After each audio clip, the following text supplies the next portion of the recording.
Call the meeting to order. Please join me in the Pledge of Allegiance.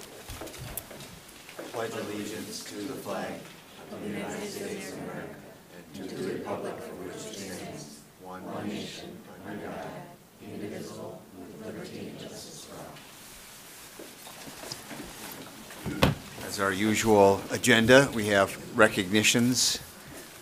Do we have both groups? We start with the AP Scholars. And the AP Scholars is really more of an announcement recognition, since the vast majority of them are 2018 graduates. So we'll start with the AP Scholar Report this evening with the AP Scholar Awards.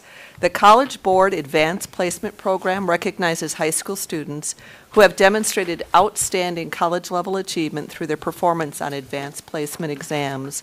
196 Hudson High School students were award winners this past school year. Over 2/3 of the scholars graduated in spring 2018. So on the first list, we have the AP Scholar Award, which is granted to students who receive scores of 3 or higher on 3 or more AP exams. Hudson has 77 AP Scholars. Next, we have AP Scholar with Honor, which is granted to students who receive an average score of at least 3.25 on all AP exams taken and scores of 3 or higher on 4 or more of these exams. And we have 40 Scholars with Honor. AP Scholar with Distinction is granted to students who receive an average score of at least 3.5 on all AP exams taken and scores of 3 or higher on 5 or more of these exams. And we have 66 Scholars with Distinction. And then finally, National AP Scholar is granted to students in the United States who receive an average score of at least 4 on all AP exams taken and scores of 4 or higher on 8 or more of these exams. Hudson has 13 National AP Scholars. So we congratulate our students who obviously go above and beyond with their studies and trying to advance themselves and prepare themselves for post-secondary. And again, congratulations to our AP Scholars. Very good. Thank you. Yeah, let's give them all a round of applause.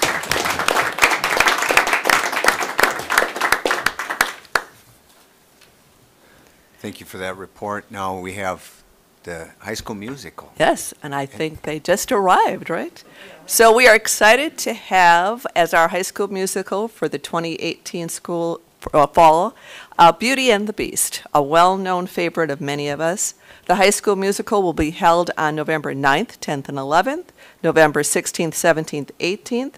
Fridays and Saturdays, it begins at 7 p.m., and on Sundays at 2. And with us tonight is one of the directors, Carrie Heisler, and she'll introduce our guests. Yes, thanks so much for having us. We're always so glad to be able to come and perform, and this is really the first time always that I've really got in front of anybody to do anything yet other than just the cast. So thanks for being a little bit of a guinea pig since it's about a month out now. So they have been rehearsing for just a couple weeks, and I am doing the music directing this year, so I get the honor of working with all the kids on all their music, and I'll be heading back to high school for a 7 to 9 chorus rehearsal tonight. So they're working hard and singing a lot and doing all the blocking and choreography now. It's just something new this year that just hot off the presses that we will be having online ticket sales. So thank you. Thank you, Rob Brown. Yes, you can give a round of applause. We are extremely excited about the fact that people will be able to go online to our high school website and be able to purchase tickets online and print them out at home without having to come into the building and write checks and cash and just a lot of less hours of volunteers that we have to be When sitting does there. that And become so we are going to start selling tickets on Monday, October 22nd, so 2 weeks from now. Yep, and we'll put that up on the school website, and we're still getting all of the program and everything up and running, so we feel confident within 2 weeks we'll have that ready to roll. So ticket sales will start October 22nd, and then we open November 9th, and we hope that everyone will be able to get online and get tickets, and then also we will sell them at the door an hour prior to showtime, as we always have done in the past as well. So now we won't have to worry about box office hours, and we're really excited about that. So anyway, we hope that you enjoy this. I brought with me tonight our Belle character and her father, and they'll just, be able to introduce themselves and what they're going to be singing for you. And if you have any other questions for them or me, please let us know. Hi, I'm Razik Saifullah. I'll be playing Maurice in Beauty and the Beast. I'm a junior, and You can take it. I'm Mackenzie Kroll. I'll be playing Belle, and I'm a senior. And we'll be singing No Matter What.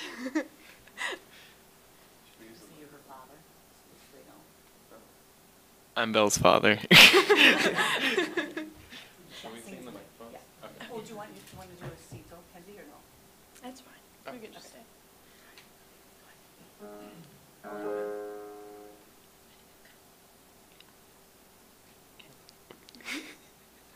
So, tell me, did you have a nice time in town today?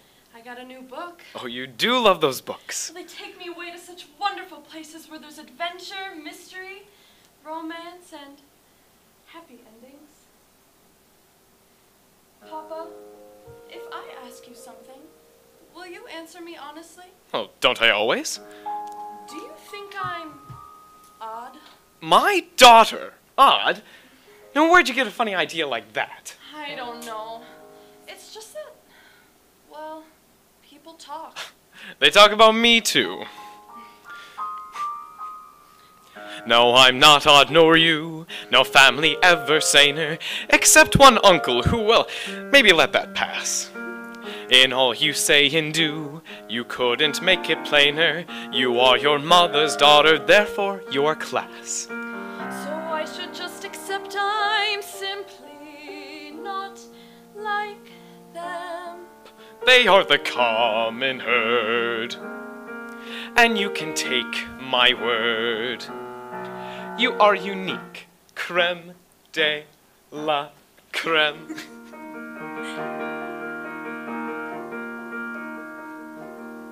No matter what you do, I'm on your side. And if my point of view is somewhat misty-eyed, there's nothing clearer in my life than what I wish and feel for you, and that's a lot, no matter what. No matter what they say, you make me proud. I love the funny way you stand out from the crowd.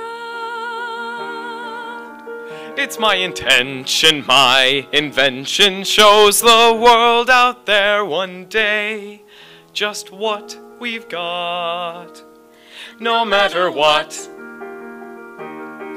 Now some may say all fathers just exaggerate. That every daughter's great. You are. And every daughter tends to say her father's tops. She pulls out all the stops to praise him, and quite rightly. No matter what the pain, we've come this far. I pray that you remain exactly as you are. This really is a case of father knowing best, And daughter too. you're never strange. Don't ever change. You're all I've got, no matter what.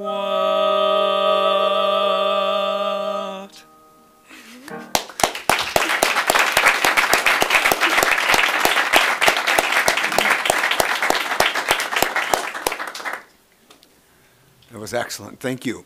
Any board members want to comment on that? Mr. President. Excellent. Just a quick question for both of you, I guess. Is this your first musical? Have you been in other musicals within high school? We were yet? both in Sound of Music last year. I was also in the spring play, 12 Angry Jurors. I've done some stuff at the Phipps, Yeah. all that. But yeah. Yeah, Yeah. I've been in all the high school musicals. I was Sister Margaretta last year in the Sound of Music. So, Yeah. yeah. Beautiful, great voices. Thanks for sharing them. And what year are you? Me? Yes. I'm a senior. And I'm a junior. Okay, great. Mr. President, Yes. so what do you two think of the new auditorium? Oh, Especially- so nice. It's pretty crazy. Like, I really can't think of it from when it was like earlier, just like brick on the wall and like red Yeah. carpeting and all that. Like, it's such an enormous improvement that you can never go back now. Yeah. It's like And crazy. the acoustics and all the Yeah. sound. It's great. Yeah. Yeah. It's nice having stuff not crackle on you when you're Oh, singing. Yes. So great, thank you. Thank Thank you. you. Thank you for coming. Thank you for your Thank you. performance. Having us. Appreciate it. And thanks for the heads up about the online purchasing of tickets. I'm going to get that on my calendar. Mr. President, if Yes. we went a little quick with the AP scholars, but I just wanted to make a quick comment just because I'm sort of living this. From an AP scholar standpoint, you know, when a student tests at especially a 5, but a 4, colleges accept that as credit. And, I mean, my son Riley last year did well. He received 29 credits that were accepted at the school that he's going to, and that saves my family tens of thousands of dollars. So, I mean, kudos to everybody that's involved. I mean, of course, it takes a lot with our students to do all that hard work and pass and study and everything, but the financial benefit, it's a scholarship. It's a major scholarship if they do well. So I just wanted to share and share my gratitude with everybody because we do, as a district, such a great job. So thank you. Excellent. Good comment.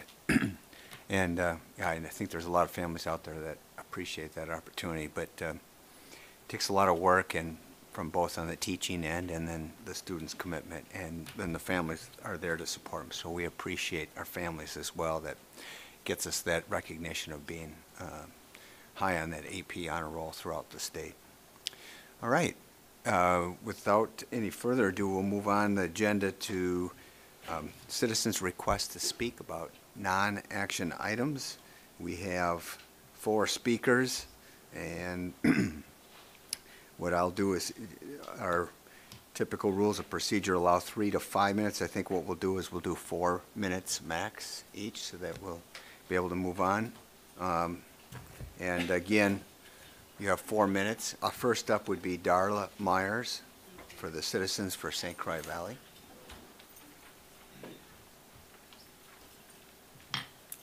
Darla Myers, 1098 Golden Oaks Lane in Hudson. I have before you, Tim is handing out some information. It's called the SPLC File. It's a magazine of information on the Southern Poverty Law Center. And one of the letters that I'm going to read to you, it's in response to a couple of speakers from last month. And this is a letter from U.S. Congressman Matt Gaetz to the FBI. And he says, I am writing to request information about the relationship between the FBI and the Southern Poverty Law Center. In email correspondence, the FBI has admitted to working with the SPLC. This is surprising and worrisome, as the SPLC is known to use its platform in order to denigrate and disparage certain groups by labeling them hate groups. Undoubtedly, in some cases, this designation is well-deserved. The Ku Klux Klan and the Aryan Nation are indeed hate groups. Other groups, however, appear to be deemed hateful by the SPLC due to their political and social beliefs rather than by any actual threat they pose. Consider that the Family Research Council, a Christian group whose contribution to the public discourse certainly must be accommodated in the marketplace of ideas, is included on SPLC's list of hate groups. Antifa, however, with its legions of masked violent thugs, is not. SPLC hate designations have caused many groups to receive violent threats, and in some cases, actual violence. In 2012, Floyd Corkins shot an employee at the Family Research Council with the goal of harming or killing many more. In his confession to the FBI, he said that he had targeted FRC specifically because it had been listed as an anti-gay group on SPLC's hate map. FRC is far from being the SPLC's only erroneous hate group listing. The SPLC's designations are frequently incorrect. Last month, the SPLC was forced to issue an apology and pay a $3.3 million settlement to the Quilliam Foundation, which combats Islamic extremism, for incorrectly including it on a list of anti-Muslim extremists. This same dubious list also included Ariane Hirsi Ali, a well-known critic of radical Islam and the gruesome practice of female genital mutilation. The SPLC's conflation of mainstream political advocacy groups with legitimate hate groups and domestic terror groups is absurd, frequently indiscriminate, and dangerous. And then he goes on to ask some questions that you can read there yourself. The reason I bring this to your attention is that anyone who aligns themselves with the SPLC should be very concerned about the incorrect designations. And my response to anyone who asks or makes a false condemnation of being a hater, our first response should be, you better have proof for that. Thank you. All right, thank you. Next up, we have Kevin Knoke. I don't know the subject that you're speaking on, Kevin, but Well, it's about my son, all right. Jack. I'll put him right up here for you. Kevin Knoke, 1215 3rd Street in Hudson. This summer was a rough summer for my family.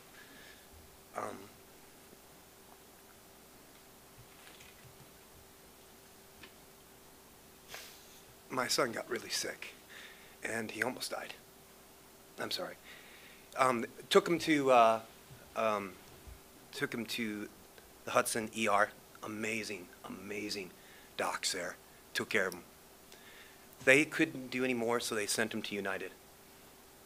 Amazing, amazing docs. He was in the ICU there, the neuro ICU for 3 days, where they kept him alive, basically. Did whatever they needed to do. At that point, he wasn't breathing on his own. He wasn't moving on his own, and he was basically in a coma. They came to us and saying there really isn't much more we could do. You should send him to Mayo.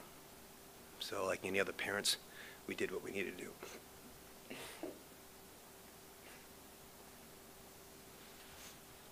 We took him to Mayo.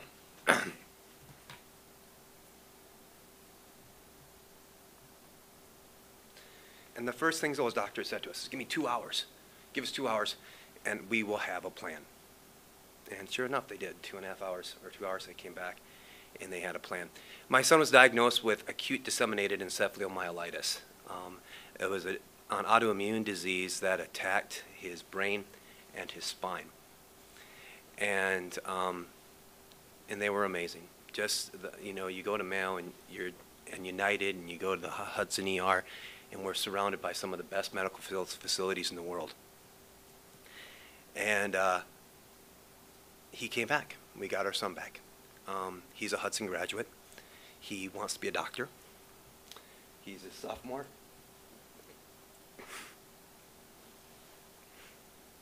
At Madison. I'm sorry. What I want to say tonight is thank you. My wife and I had tons to worry about. We did not have to worry about insurance. So thank you. Thank you from the bottom of my heart. My son's heart. Thank you. Thank you, Kevin. Next up, we have Tammy Muthadan. I'm sorry if I didn't pronounce that correctly. I understand you have a question. You wouldn't be the first one, so. Comment about the high school and middle school. Yeah, my name is Tammy Mutaden, and I live in the city of Hudson. I have 2 children in the Hudson School District, an 8th grader, Quentin, and Ryan, who is a senior. And I'm here tonight, really I've been thinking about this for a couple of years, and really struggling with particularly my son Ryan's sleep. And as I've been researching and struggling with this, I've really come to learn that I'm not alone. I'm not alone really throughout the United States, and even here in Hudson, a lot of people have concerns about their children's sleep. And so tonight, I just wanted to go over a couple of things that what I've learned is from science is that adolescent brains are not wired to go to bed at the time that we want them to go to bed. in order for them to get up to go to school. My kids have to get up at 6 a.m. The American Medical Association and the Association of Pediatrics or Pediatricians recommend 8 to 10 hours of sleep. But an adolescent brain isn't really ready to go to sleep until about 11. So these early start times really make it difficult for kids to get the amount of sleep they need. And it's not just about, well, I want my child to be well rested. It's really about their health. And so I have from the American Medical Association an article that says they support delayed start times for adolescents, and a resolution that the American Medical Association adopted as well. So I'll leave copies of this for you, as well as an executive summary, and I'm just going to briefly read a little bit.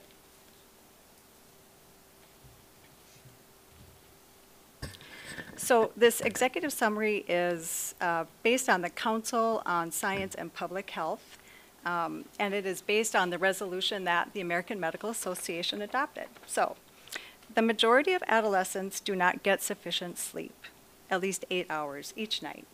Changes in circadian rhythm and sleep habits due to puberty, nighttime distractions, and early start times all contribute to insufficient sleep among adolescents.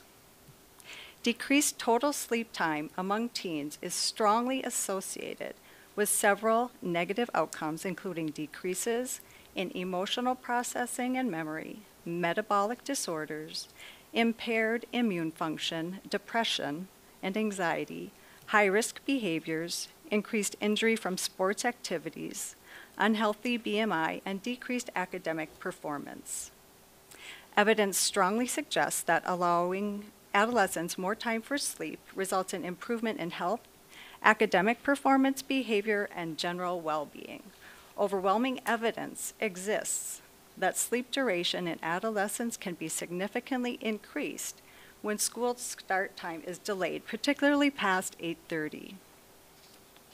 In conclusion, implementing a delayed school start time can be an emotional and often and potentially stressful issue for school districts, families, and members of the community.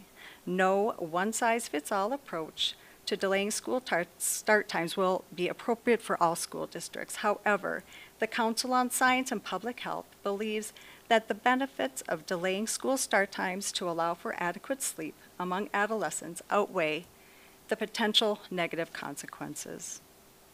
The Council believes that physicians, as well as parents and educators, should work together to convey the benefits of increased sleep among teens and later start times for schools.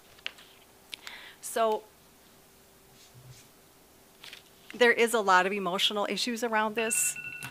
Oh, one last thing, St. Paul is doing it next year. I think if a city the size of St. Paul can have delayed school start times, I hope Hudson can as well. Thank you. Didn't know which button to push. I never had to get that far before, so. All right, next up, also talking on school start times, is Jennifer Krim. Sure, do you have 7? Yeah.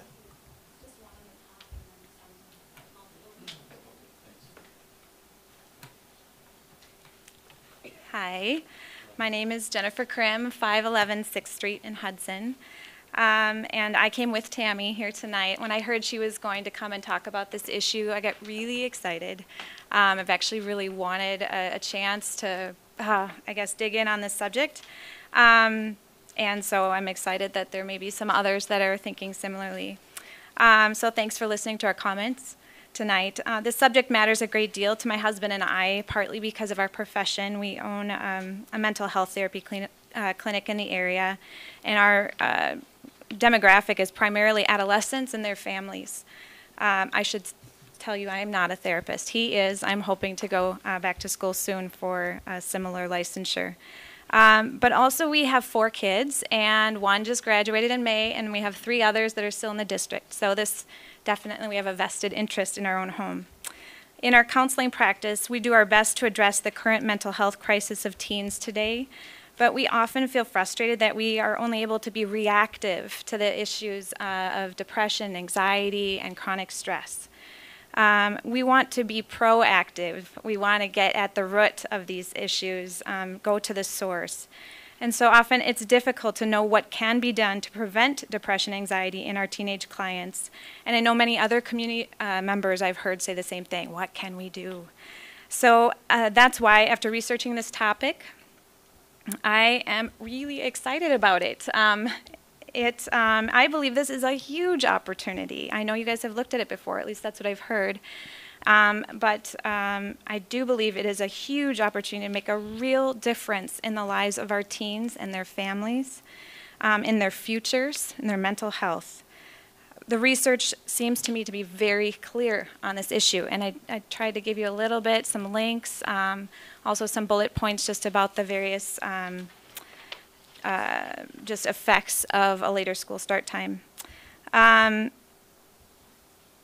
guess I'm asking the question, can we afford not to consider making a change here? Certainly there will be concerns raised and challenges we need to consider. They're very important.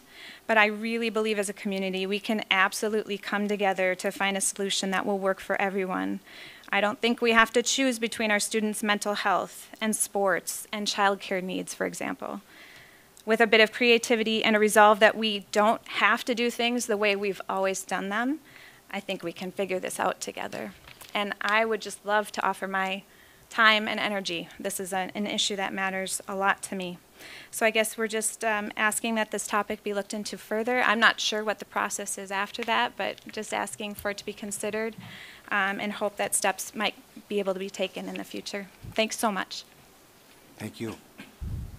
Mr. President? Yes. Quick comment. Ms. Grimm, could you email this to Tim Erickson? Sure. Tim Miner. Or Miner, sorry. Yeah, Tim Erickson, yeah. Could be I'm a not sure you financial want to be distributing this amongst the group, but just be easier to get it all the links and it probably higher propensity to read it. So thank you. All right. Thank you for your comments. And moving on, we have superintendent reports. So I'll turn over to Nick. And I guess you. Pardon?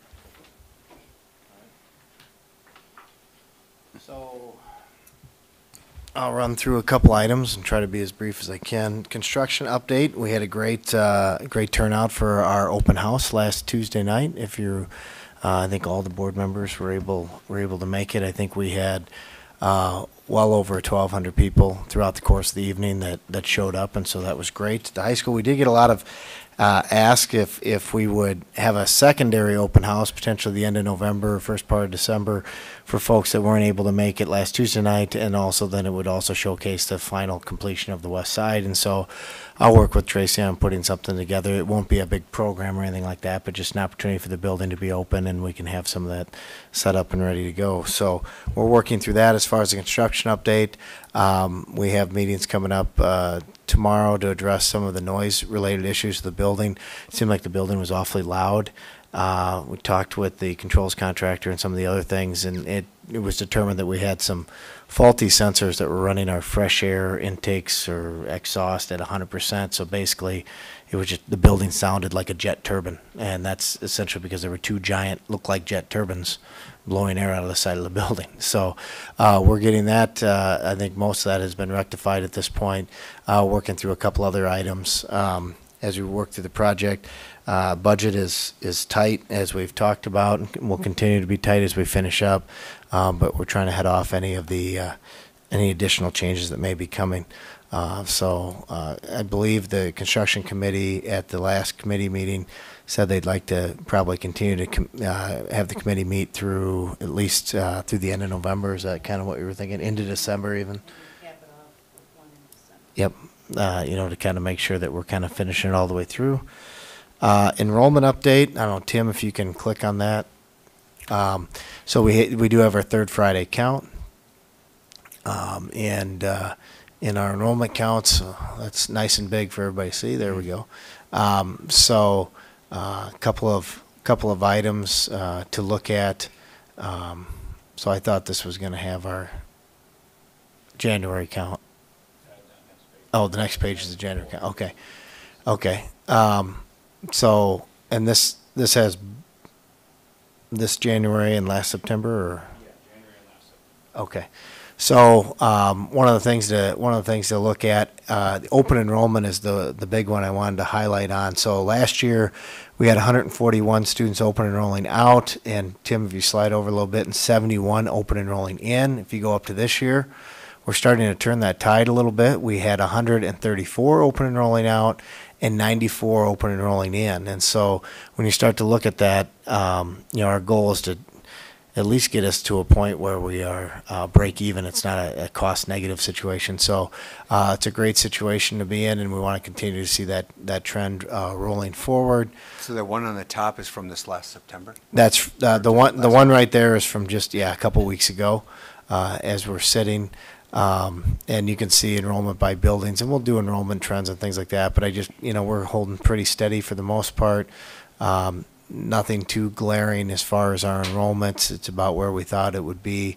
One of the, things to look at, the high school, although it says 1,858 kids, it's about as big as I think we've ever been. We'll probably get a little bit bigger the following year because we have a big 8th grade class that'll be coming into the high school. And we typically pick up about 60 kids from 8th grade going into 9th grade, and that tends to be kids that are currently at Trinity and St. Pat's. Maybe not quite 60, might be between 40 and 60, and then so that'll add to that. So there's a strong possibility that that number could be our first class that would break 500 potentially next year at the high school. And then it starts to kind of come back down into reality a little bit, into the mid to upper 3s and low 4s. So just something to keep in mind. Next item on my updates is the boundary committee process. Process is moving along. We've gotten a lot of feedback from folks. We've gotten positive feedback. We've gotten negative feedback. We've gotten a lot of feedback. And so at the boundary committee meeting on, what would have been 2 weeks ago? Is that when it was? Two weeks ago, 2 Tuesdays ago. The committee meeting or the public forum? Sorry, the public forum. I think it was on the 23rd of September is when we had the public forum. We had a little over 200 people that showed up to provide feedback. And we, based on what the consultants have said, and I think it was actually a pretty good idea, we kind of had different maps for people to give feedback on, to write right on there, post-it notes, things along those lines. Tracy's been compiling all that feedback. The consultants have taken pictures of all the maps, and they're working on making some adjustments and some proposals for the boundary committee to review at the next boundary committee meeting, which is coming up on the 23rd, to make some adjustments, and we're working through that process. So we still anticipate that we'll have boundary committee on the 23rd. Then we'll turn around. We have the final last boundary committee meeting is November, is it 18th? 27th. And with So after Thanksgiving. After Thanksgiving, with the goal of presenting something to the board at your December meeting, and then giving you an option to take action at your January meeting. Right now, there's not a determination whether or not you'll get one proposal or you'll get 2 proposals to pick from as a board. The consultants asked, do you think your board would want multiple proposals to pick from or one? And I said, whatever the boundary committee thinks is the direction we want to go is, if they feel that there's 2 viable options they want to give the board to pick between, then that's what we'll go with. If they think there's one viable option, then they'll make that recommendation to the board. In the end, you guys have the ultimate decision. It's just a recommendation to the board. So the last thing on my superintendent's report is the joint convention update. So we have joint convention coming up. It's in January, if you remember. Joint convention is down in Milwaukee. I don't need a commitment right now, but we just, if you could let Tim know in the next probably 2 weeks if you're planning on going.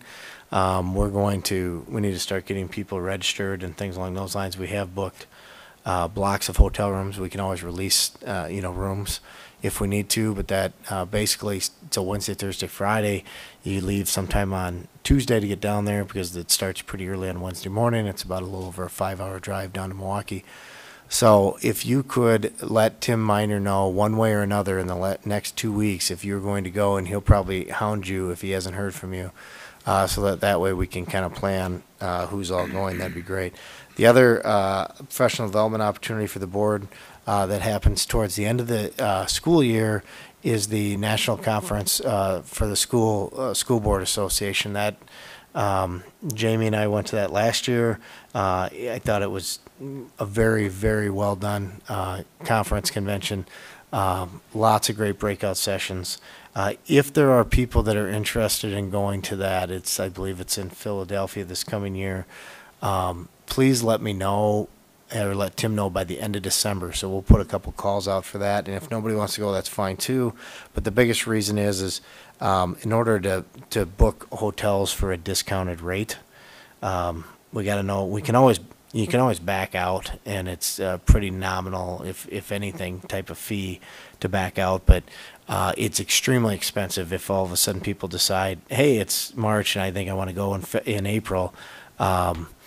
The hotels, they really kind of gouge you through that process. So really it's just knowing who's wanting to go by December so that we can get that rolling. So please let Tim know, or you can call me and we can talk about it. So that is the bulk of the superintendent's update. Any questions? Mr. President, Yes, Rob. with regards to the 134 students that have open enrolled out, have we thought about perhaps surveying those people to understand why they might be leaving? We the have a district? strong, we actually have quite a few, we know a lot of it because they have to put a reason on their open enrollment out application. And so one of the things that it's not really ready for prime time to talk about, but it's going to be coming up, I think, is we're looking at a virtual school option potentially within the district, because we know that a lot of our open enroll out happens to be at a virtual school because we don't have one. And so, we've been talking about it. Dave's been spearheading it, and I think probably at the October work session, we're planning on giving you a little bit more update on what that process looks like. Yep. Any other questions on any of the 4 items that Nick updated us on? Excuse me. Yeah, that's it. Yeah, Carrie? At the potential second open house, would it be possible to have students directing folks around when they ask where specific classrooms or wings are? Yeah, we can work on Since having they more kids there. Know the school? They know the school. If we would have had that the first 2 days of school, it would have been a different story. But because everybody was a freshman the first couple days of school. But yeah, we can absolutely we can talk to Peg and have kids in there giving direction. Well, the idea of students helping and directing, that was actually implemented for the Willow River commemoration of the 100 years, and I thought that was a nice touch for the 5th graders to get prepared for that. So I'm sure that there's plenty of students that, would be willing to. We did have 7 people giving directions Tuesday night. Are you trying to say that the 5th graders did a better job? Yes. Hands down. Yes, Hands clearly. down, Yes. yeah. Than the 7 people that were Undisputed. there. Yeah, the So- 7 people being these board members. Yeah. Not knowing, exactly what is taught in every room, whereas there's a lot of students that would do a better job than. No, absolutely. Yeah, we can definitely look at that. Mr. President? Yes. Quick question about the counts, because I think, am I remembering correctly that our assumptions about counts drive some budget numbers, correct? Yep. So were the counts roughly what we expected? Was there anything that was, more than a few off that surprised us and made us scratch our heads and maybe worry about budget? No, I mean, they're pretty stable. But when you look at the numbers, I mean, we're down slightly in some categories, but overall, they're pretty stable. All right. Except the open enrollment was a good surprise. That was the one we weren't sure about. All right. And so we will be, addressing how that impacts the state aid and all that at the next work session. Right, yeah, so we bring the budget, we'll update for those numbers. Very good. As far as the joint convention update, and you mentioned the national convention as well, but the state convention, are we presenting this year? We are not presenting this year, so we're kind of decided to be presentation free. 2 years ago we presented one session. Last year we presented 2 different sessions. So at this point, we thought we'd go down and be able to enjoy all the other presentations that are going on down at convention, and so we will not be presenting. Okay, very good. Any other comments done on any of these points? But thank you on the construction update. That's one of them. Close to a negative thing I heard was the people that couldn't make it. They heard about how great it was at the high school, and so they said, I wanted to be able to walk around, so now opening that up for those people, that would be great. So, all right, very good. Moving on to reports. We have one, and assume that this is Mr. Grambo. That is correct, yes, thank you very much. So tonight we want to bring you a report on the results of our SMART goal from the 2017-2018 school year. And before I get started, a few things I wanted to mention about this report. This will be the last report with the SMART goals in their current iteration. We're going to be taking a look at the SMART goal process and making some significant changes to the process, a lot of which align to conversations we've had previously in terms of the scorecard and measurability and so forth. So we're going to be making some changes. And tonight's presentation, I'm going to actually highlight some of those changes. So as I show you certain things and talk through certain results, talk about how that might look different in the future.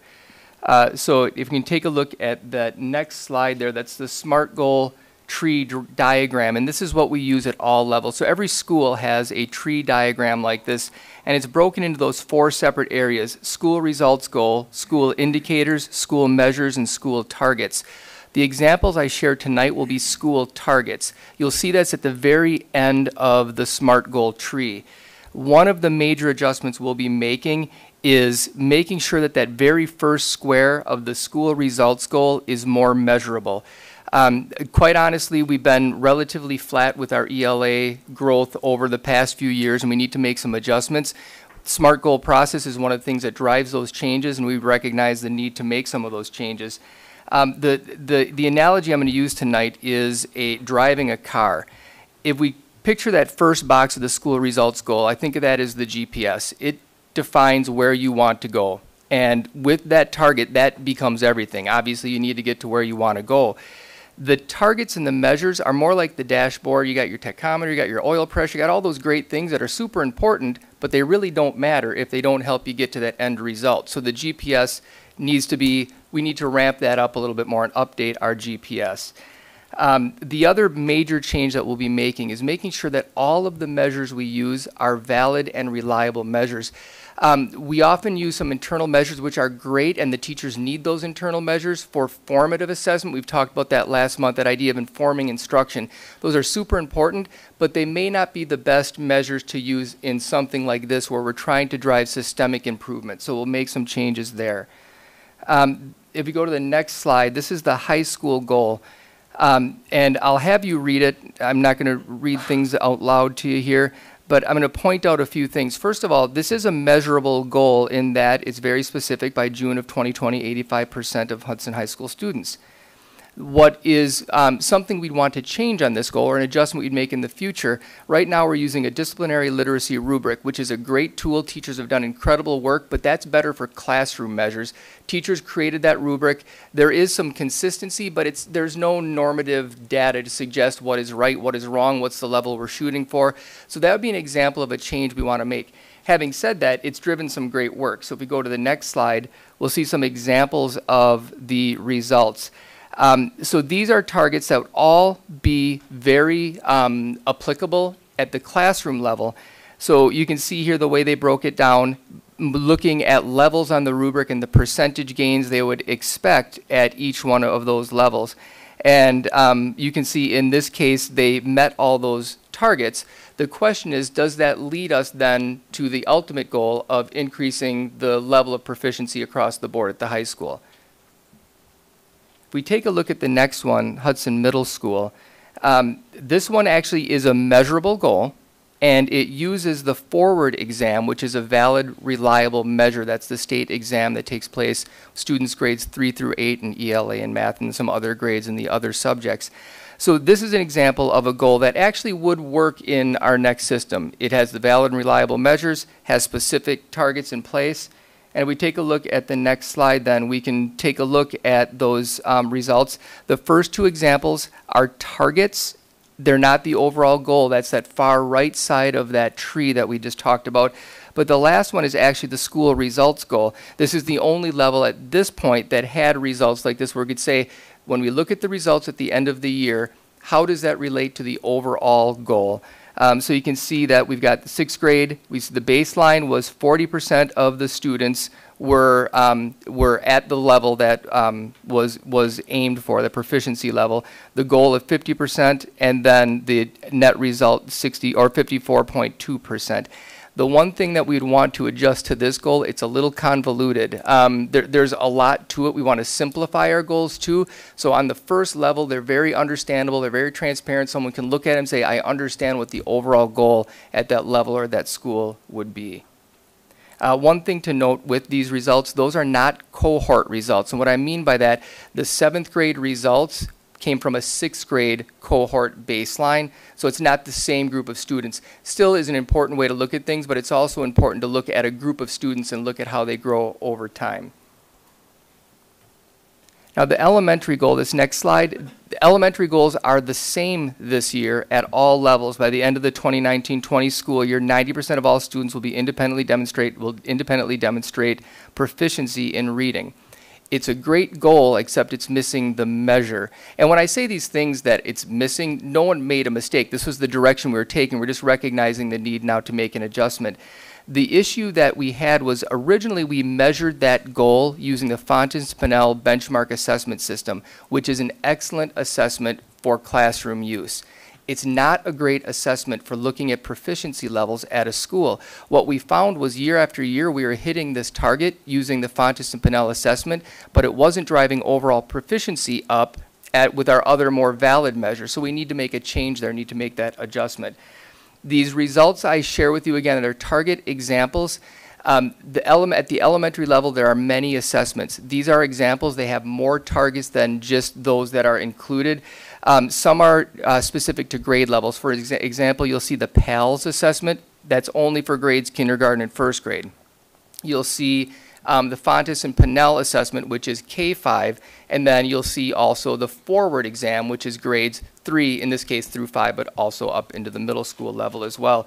But I'm just going to share a few of those target examples and some points that they illustrate, both with things that will work well for classroom teachers and for principals, but then also highlight some of those changes that we'll make as we move forward. So we take a look at EP-ROC. First of all, one thing you'll notice, and I selected this for the targets that I selected at each level. I picked some targets where they met the goal and some where they did not meet the goal to show you that not all the targets by any means were met, but some were exceeded. I just wanted to show a little bit of a balance there. So the one I'll highlight here is that bottom goal. 100% of the students at or below grade level will make 1 year's growth as measured by the Fontes and Pinnell assessment. That's a very important goal for classroom teachers. The idea is when a student is below grade level, we'd like them to make more than 1 year's growth. Otherwise, they're not closing that gap. They're not catching up to their peers, catching up to where we'd want them to be. So that's one level of measure that we say we need to make sure that they're all making it at least 1 full year's worth of growth. In this case, that was 98%. We'll move on to Holton. Again, I'm highlighting in this case the middle one there, and this was about MAP growth. So the NWA MAP assessment is a great assessment for measuring growth. It also has an achievement element where you can look at proficiency, but a great tool for measuring growth. When a student takes the test, it essentially at the end, based on their results, will provide a growth target. And that growth target is based on typical growth of students at the same age level achieving at the same RIT level, and the RIT is what we name the scores in the MAP. So it provides a target. So this example, 66% of the students K5 will meet their ELA growth target. In this case, we hit 69%. One of the questions that's often asked is, well, what's good? What's good enough? We'd like to see 70 plus in the meeting their growth target. There is some normative data. It's hard to really pin down exactly where the highest performing schools are achieving, but we're examining an assessment right now, or a tool that allows us to look at comparable districts. Once we have that data, we'll be a little bit more specific in what we're aiming for. But we'd like to drive that up to 70 plus. We'd really be hitting it on all cylinders if we do that. If we take a look at Hudson Prairie, 93% of K1 students will meet their end-of-year benchmark on PALS assessment. So this is that assessment only applicable to grades K1. It's a super solid assessment for screening students in need.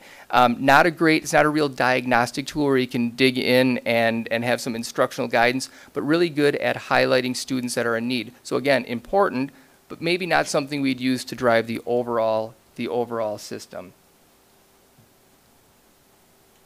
Moving on to North Hudson, I'll highlight that very first goal at the top. 55% of North Hudson students will be at above the 60th percentile on MAP. So that one is a little bit different. We talked about growth with MAP before. This is a proficiency level in MAP. Students that are testing above the 60th percentile would be projected to be advanced or proficient on the forward exam. That's why that number is selected. It's not arbitrary. There's an alignment study that was done. So we want our students testing above the 61st percentile. Granted, that number, 55%, isn't a number where we go, oh, that's perfect, that's right where we want to be, but it represents growth from where they were and moving forward. North Hudson team has done some amazing job of moving forward. There's still plenty of room to go at all levels, quite honestly. Now we'll move on to Rivercrest.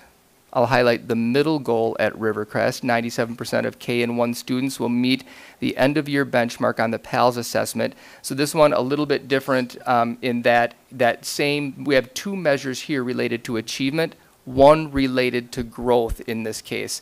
Our measures are either achievement, growth, which we've talked about. The other measure that we have in place in the SMART goal tree is closing the gap, which means looking at a certain subgroup of students and seeing what we can do to accelerate their learning to catch up with the rest of the kids.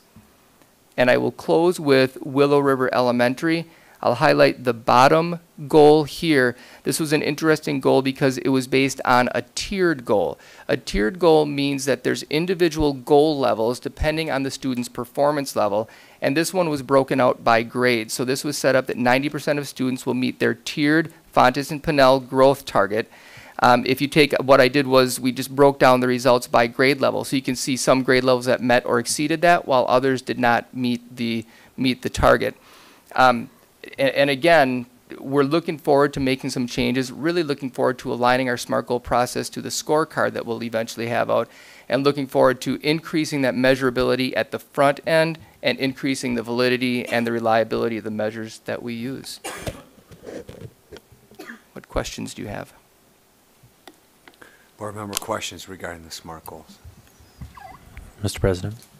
Yes. So in that last example, where you broke it out by individual classes. Yes.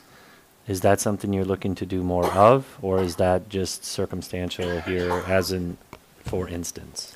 No, it happens at all schools. It just doesn't necessarily find its way into the SMART goal or specific target. Every school, we look not only by grade level, but by classroom, and look at performance trends over time, look at growth patterns and achievement patterns. So that would happen, especially when we're talking about the forward and the MAP assessment. That's what it's used for. Mm-hmm. And then, speaking about the comparable districts that we're looking to measure ourselves against, how much collaboration happens within some of those districts? Are they sharing, what their SMART goals are? Obviously, I know that you've pulled from different presentations down at the annual meeting, for instance, right? But also, is there other collaboration that's taking place where you might get a chance to see what sort of goal process setting they might have in place, just to see if you can learn anything from them? I think the way that you do this is good, but it's always nice to see what those, again, top districts are doing, and if there's anything we can learn from maybe their processes. Yep, absolutely. And typically what we do is we actually pick up the phone and call, and districts typically like to help each other out. There's not, people don't try to hide what they do. We've found schools to be very collaborative. We've called Elmbrook several times, and they've been more than open to share their ideas and their structures. Last year, New Richmond had an outstanding report card with some great results. We talked to them a few times, and they were also wonderful and shared what they had, and they were wondering what we were doing, and it's a very collaborative process. What I would say is we're at a slight disadvantage because we don't have a lot of comparable districts geographically right around us. that provides a challenge. You do have to pick up the phone. You're not going to see each other on a weekly basis at regional meetings or that sort of thing. Thank you. I do like the new process it looks like you're going to be moving towards, so thanks for sharing. Absolutely. Thank you. Sue? Mr. President, yeah. Dave, in this process of dealing with the SMART goals, where do we start with, developing our goals, or do we start with what each of these assessments are about, like the FMP and PALS, and then work our way back, or what's the relationship? Sure. So we start with a data analysis, digging into the data, and we spend quite a bit of time, several days digging into the data and looking for what we call the greatest area of need, identifying that need, and then designing a process to meet that goal. Interestingly, for quite a few years now, literacy has been our greatest area of need, and we've designed structures to address that. It's been relatively flat. We've seen great gains, and we'll be sharing that shortly, in the area of math, where we actually haven't focused as much time. We've learned some lessons from that, and we'll be addressing some changes we need to make to our literacy program because of that. All right. Any other questions? Yep. Jamie, I do Yes. have a quick question. So thanks, Dave. I think, this is what it's all about, right? Is learning and instruction, and it's great to be able to have access to data that helps maybe call our attention to areas where we need to focus. So I'm assuming, without us needing to get into minutia, that we have great systems in this district that are enabling us to use this data and give our classroom teachers both kind of the mass data you talked about, but also the student by student data. Is that a yes, or is it a gosh, actually there's a great tool out there that someday I would love for this district to consider budgeting for us to use to better support this kind of work? It is right in between those two responses. We have a tool that is becoming increasingly useful. Both Illuminate, which we've talked about a few times, and now our partnership with EduClimber are two tools that we'll use. EduClimber is incredibly user-friendly and does offer access right at teachers' fingertips.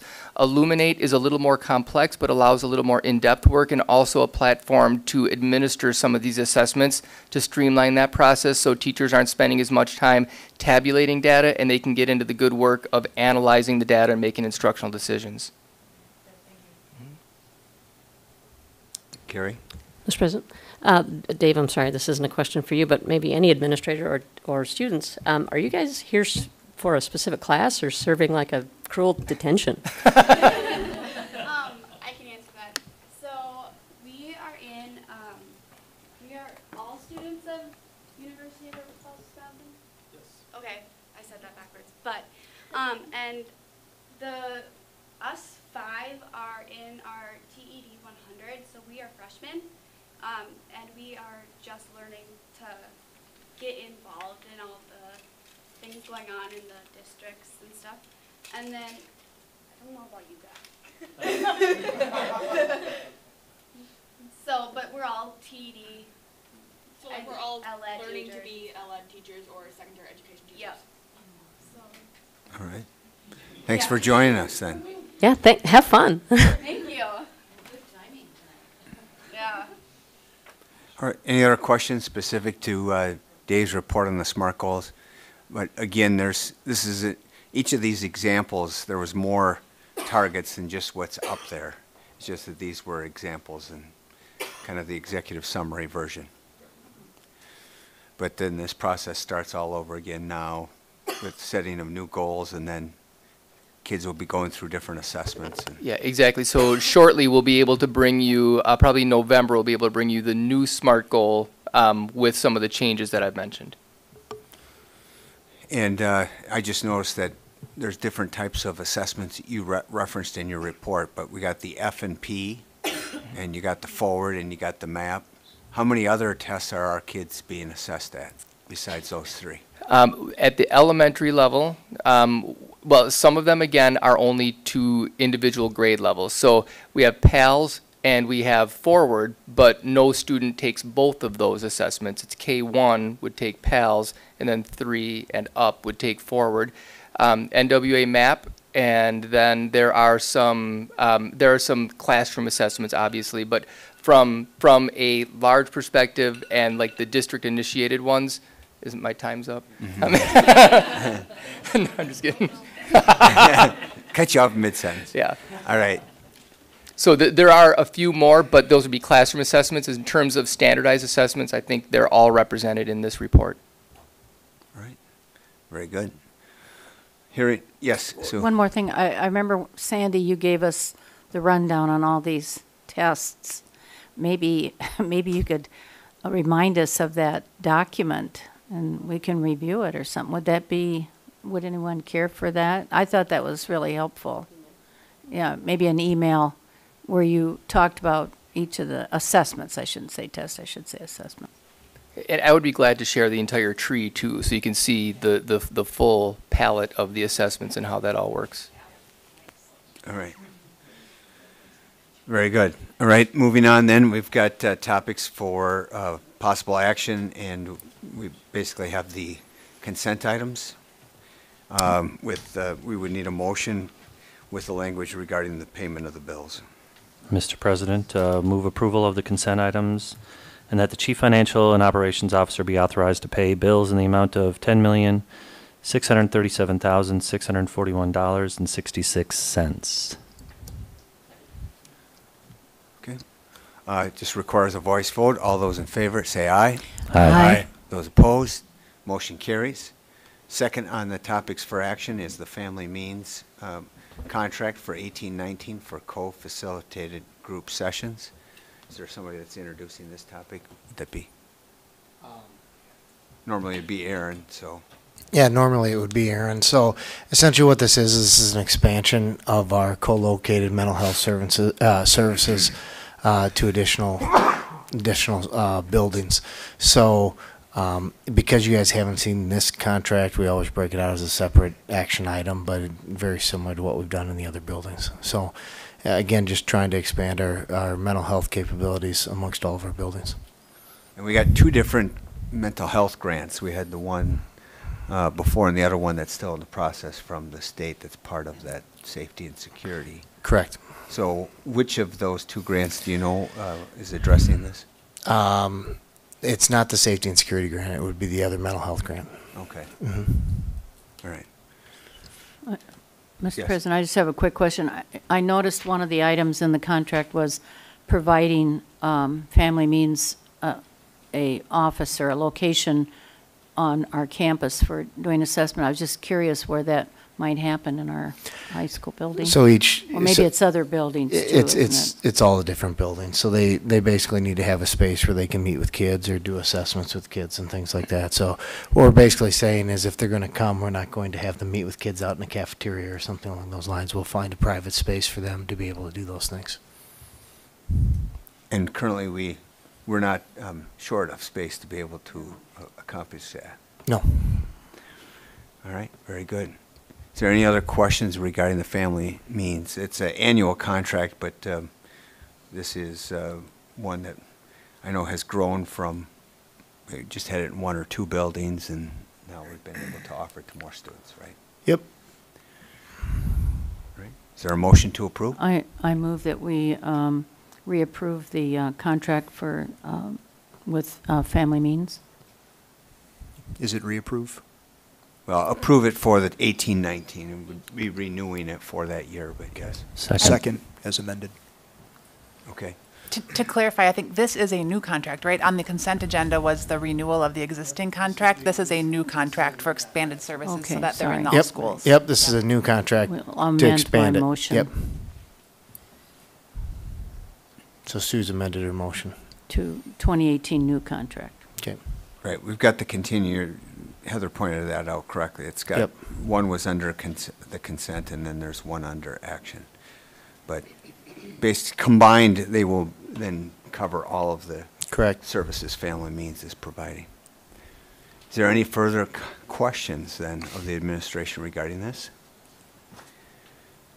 Hearing none, again, both this contract and the continuing contract were both available for board members to read, ask questions of administration before this meeting. So I'll just call for a voice vote. All those in favor of approving the contract for co-facility group sessions as specified under the action item and not the consent continuing contract, say aye. Aye. Aye. Those opposed, motion passes. Our final action item then is the board policies 432 and 433. This would be the second reading regarding attendance boundaries and the exception policy. Yep. So this has been on the agenda no fewer than 4 times over the last couple of months. This is just the second reading. Nothing's changed since the first reading. The administration is recommending that you approve the second reading of the policies. All right. Very good. And 432 is merely stating that how or why elementary attendance areas have to be set. Mm-hmm. And then the other is 433 is the actual exceptions and the various ranking of the criteria and so forth. Yep, and these are reflective of feedback that we've received from the board on the past, like I said, 4 meetings as to how you would like them to read. Is there any further questions on this? Since this is, it is the same as the first reading that we approved, so. Is there a motion to approve? Motion by Carrie? Second. Second by Bruce. All those in favor say aye. Aye. Aye. Those opposed? Then policies 432 and 433 have now been approved on second reading, and they will go into effect for the 1920 school year. That is correct. All right, very good. Now I will entertain a motion to convene to close session pursuant to the language in the agenda.